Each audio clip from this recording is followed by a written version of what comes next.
আমার বিয়ে হয়েছে আজ 50 বছর, আর বিয়ের 45 বছর পর আমি মা হই।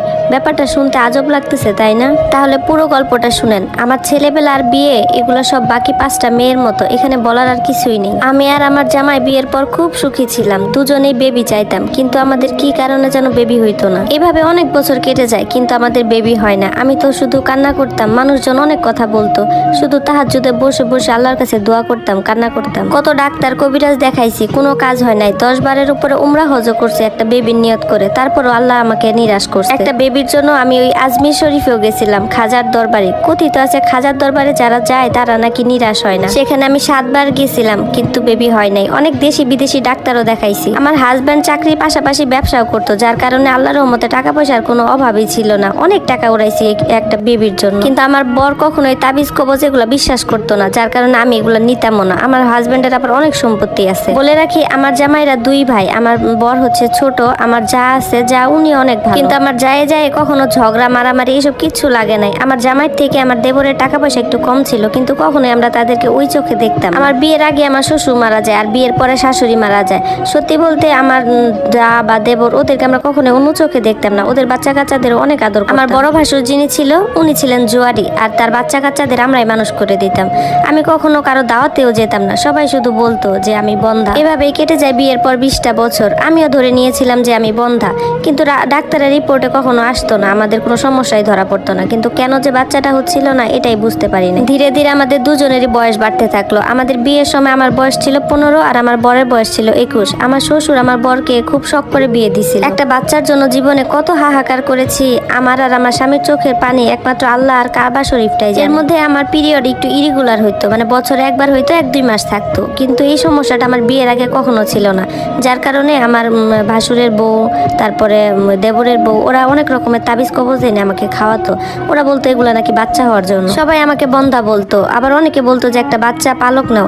কিন্তু আমার হাজবেন্ড এটা পছন্দ করতো না। সে বলতো বাচ্চা হলে হলো, কিন্তু অন্যের বাচ্চা পালতে পারবো না। আমাদের যে ভাইয়ের ছেলেরা আছে ওরাই আমাদের সন্তান, ওরাই আমাদেরকে মাটি দিবে। এভাবে সুখে দুঃখে বিয়ের অনেক বছর কেটে যায়, প্রায় 44টা বছর। আমার বড় বুড়ো হয়ে গেছে, কারণ তার বয়স 65-র কাছাকাছি হয়ে যায়, আর আমার বয়স 59-এর কাছাকাছি। আর বাচ্চা নেওয়ার আশাটাই ছেড়ে দেয়। ইদানিং আমার বরের শরীরটাও একদম ভালো না, শুধু অসুস্থ হয়ে যায়। চিন্তা করছে আমাদের টাকা পয়সা জমি জমা যা আছে সব ভাসুরের আর দেবরের বাচ্চাদের লিখে দিব, কিন্তু তার আগে বড় হজ করতে যাব। হজ থেকে এসে আমার জায়গা জমি কিছু আমার ভাসুরের ছেলেদের দিয়ে দিব, আর বাকিগুলো দান করে যাব। আমরা আল্লাহর রাস্তায় মুসাফির হব। আমরা সেই যথারীতি হজ করতে যাই। যেদিন শয়তানকে পাথর নিক্ষেপ করা হবে, তখন আমরা দুজন ওখান থেকে কাবা শরীফের দিকে গেলাম। গিয়ে আল্লাহর কাছে বললাম যে এই জীবনে তো বাচ্চা দিলা না, কত চাইলাম তোমার কাছে, কত মানুষের কথাই তো শুনাইলা, তারপরও একটা বাচ্চা দিলা না। যাই হোক, হয়তো বা আমরা জাহান্নামী, যার কারণে তুমি আমাদের দোয়া কবুল করো না। আর নিঃসন্তান থাকার কোনো ইচ্ছে নেই আল্লাহ, অনেক অভিমান তোমার উপর। পরে ফজরে তাওয়াফের পর সাফা মারোয়া পাহাড়ের মধ্যে দৌড়ানোর পর আমরা দুজন ক্লান্ত হয়ে এক পাথরের উপর বসে পড়লাম। তখন দেখি আমাদের পাশে এক পাকিস্তানি আমাদের দেখে কি যেন বলতেছে, হিন্দি আর উর্দুতে কি যেন বলতেছিল, বুঝতে পারি নাই। তখন পাশে এক প্রবাসী ভাই ছিল, উনি আমাদেরকে বললো যে আমাদের উপর নাকি কালো জাদুর প্রভাব আছে, যাতে বাচ্চা না। আমরা তো ভয় পেয়ে গেলাম যে হাই আল্লাহ, কি বলে। তখন ওই লোকটি বলল, তোমরা তো মনে হয় বহু বছর থেকে কালো জাদুতে আক্রান্ত, তোমাদের উপর তো বহু বছর থেকে কালো জাদু করা হচ্ছে যাতে তোমরা বাবা মা হতে না পারো। এসব শুনে তো আমি একদম কান্না করে ফেললাম। পরে আবার ভাবলাম যে আল্লাহর ঘরে এসে কেউ তো এরকম মিথ্যা কথা বলবে। আমরা দুজন তো তখন উনার কথা বুঝতেছিলাম না। সেই প্রবাসী ভাই তার কথাগুলো অনুবাদ করে করে আমাদেরকে বলতেছিল।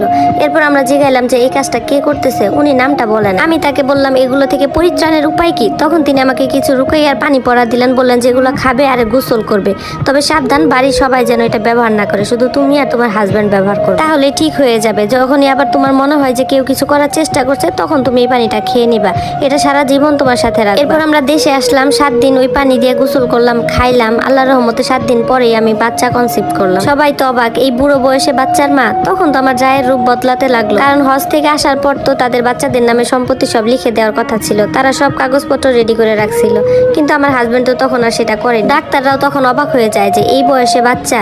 তখন তারা আমাকে নিবিড় পর্যবেক্ষণে রাখে। আমার অনেকটাই মনে আছে যে ওই সময় আমি খাট থেকেও নামি। আল্লাহর অশেষ রহমতে দীর্ঘ 45 বছর পর আমি 3টা ছেলে সন্তানের মা হলাম, একসাথে 3টা। সারা এলাকায় এই খবরটা তখন ছড়িয়ে পড়ে, আর আমার বড় যা আমার বেবিগুলোকে একবারের জন্য কোলেও নেয়। আমরা বুড়ো বুড়ি যেন তখন 16 বছরের যুবক যুবতী হয়ে গেলাম এই খুশিতে। তখন আমার বর সরকারি চাকরি থেকে অবসর নিচ্ছে। এরপর আমি আবার 2টা মেয়ে বাচ্চার মা হলাম। যাই হোক, দিন দিন আমার শরীরের অবস্থা খুবই খারাপ হতে লাগছিল।